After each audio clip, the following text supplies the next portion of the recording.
अस्सलामुअलैकुम वरहमतुल्लाहि वबरकातुहू। एक बार फिर से हम हाजिर हैं 10वीं जमात मज़मून हिंदी ब्रिज कोर्स का 22वां दिन लेकर। 22वें दिन में आपको अपेक्षित कौशल दिया गया है रूपरेखा एवं शब्द संकेतों के आधार पर लेखन करना। विषय को ध्यान में रखते हुए पत्र लेखन करते हैं। आओ पता करें, अभी के समय में अपनी बात पहुंचाने के लिए हम अलग अलग माध्यम का इस्तेमाल करते हैं, जैसे कि मोबाइल, है ना, फैक्स, ईमेल वगैरह। अभी भी पत्र लेखन का महत्व उतनी ही है जितना पहले था। ये एक प्रकार की कला है।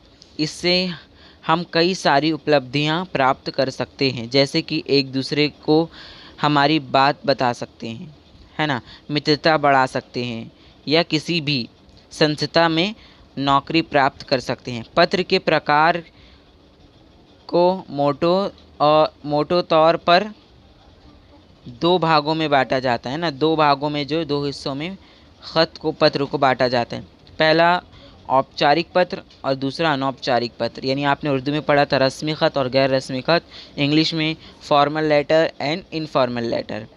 औपचारिक पत्र यानी देखिए, ये पत्र उन लोगों को लिखे जाते हैं जिनसे हमारा निकट संबंध या रिश्ता नहीं होता। यानी औपचारिक पत्र उन लोगों को लिखा जाता है, रस्मी खत उन लोगों को लिखा जाता है, फॉर्मल लेटर उन लोगों को लिखा जाता है जिनसे हमारा रिश्ता नहीं होता।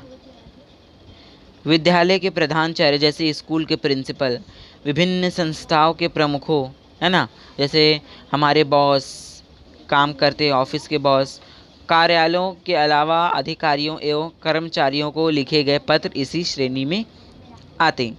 दूसरा है अनौपचारिक पत्र। अनौपचारिक पत्र पारिवारिक पत्र कहलाते हैं। ये जो हमारे दोस्तों, सहेलियों, माँ बाप, बहन भाई, इन लोगों को अनौपचारिक पत्र लिखते हैं।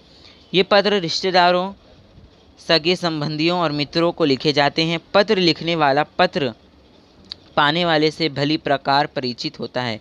यानी जो पत्र लिखता है, जिसको दोनों जो एक दूसरे के जो करीब होते हैं, एक दूसरे के परिचित होते हैं, एक दूसरे को वो जानते हैं। माता पिता को, पुत्र को, मित्र को, चाचा मामा आदि रिश्तेदारों को लिखे गए पत्र इसी वर्ग में आते हैं। इन पत्रों में आत्मीयता झलकती रहती है। उदाहरण देखिए, उदाहरण दिया हुआ है आप लोगों को। आप 10वीं कक्षा में पढ़ने वाली मानसी शर्मा हैं। आपकी बड़ी बहन का विवाह पड़ने के कारण आप विद्यालय नहीं जा सकेंगे। इस संबंध में 4 दिन के अवकाश हेतु अपने विद्यालय के प्रधानाचार्य को प्रार्थना पत्र लिखिए। ये जो है औपचारिक पत्र का जो मिसाल दिया गया है, आप लोगों को उदाहरण दिया गया है कि एक लड़की है जिसका नाम मानसी शर्मा है।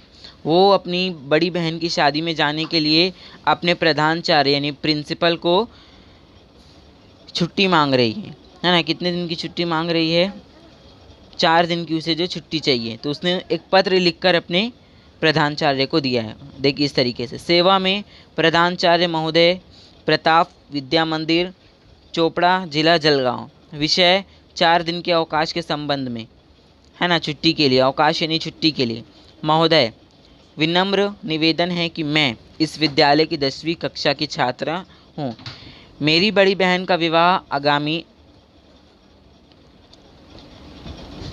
27 अगस्त 1921 को होना तय हुआ है।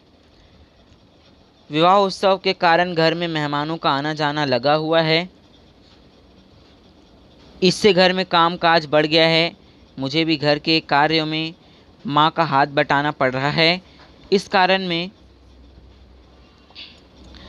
यहाँ पे आपको पूरा दिया हुआ है, इसको आपको पढ़ के इसी तरीके से समझना है। ये था औपचारिक पत्र की मिसाल। और अनौपचारिक का मैंने बताया कि रिश्तेदारों को लिखा जाता है जिनसे हमारा संबंध हो, सगे, मित्र, दोस्त वगैरह को। यहाँ पर एक पत्र लेखन का प्रारूप बताकर पत्र लेखन के प्रमुख अंगों की जानकारी दे। यहाँ पे बताया जाता है कि पत्र लेखन में क्या क्या चीज़ें, यानी ख़त लिखने के लिए क्या क्या चीज़ें वो ज़रूरी होती है ना।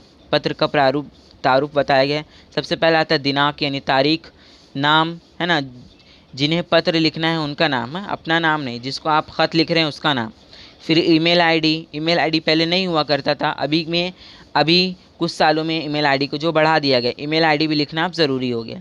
संबोधन, अभिवादन, तुम्हारा, तुम्हारी, हस्ताक्षर, नाम, अब उसका नाम लिखना है, जो पत्र लिख रहा है उसका नाम, उसका पता और इसका ईमेल आईडी। फिर आओ अभ्यास करें में संबोधन, संबोधन, अभिवादन और सम, यहाँ पे आप लोगों को दिया हुआ है। इस सबको पढ़ने के बाद आगे आएंगे। आओ सृजन करें, पत्र लेखन, यहाँ पे दिया हुआ, ये भी आप लोगों को पढ़ लेना है। फिर अगला आप देखेंगे आप लोग, अगले में अपेक्षित कौशल है मौखिक अभिव्यक्ति कौशल का विकास करने का सशक्त माध्यम है। भाषाई कौशल उत्पन्न होंगी, व्याकरण के विभिन्न अंग के बारे में जान सकेगा। आओ पता करें सांधि की परिभाषा, भेद और उदाहरण। यहाँ पे अब लोग सांधि की परिभाषा देखते हैं, फिर उसके बाद उसके भेद देखेंगे, फिर उदाहरण देखेंगे। तो सांधि की यहाँ पे आपको परिभाषा दी हुई, तारीफ दी हुई है और भेद भी दिए हुए हैं। ये सब आपको पढ़ना है। 3 भेद होते हैं ना, स्वर संधि, व्यंजन संधि और विसर्ग संधि। ये सब आपको अच्छे से पढ़ना है। फिर आखिरी में यहाँ पे आएंगे आओ अभ्यास करें। 2 वर्णों के मेल से होने वाले विकार को सांधि कहते हैं। सांधि कितने प्रकार के होते हैं?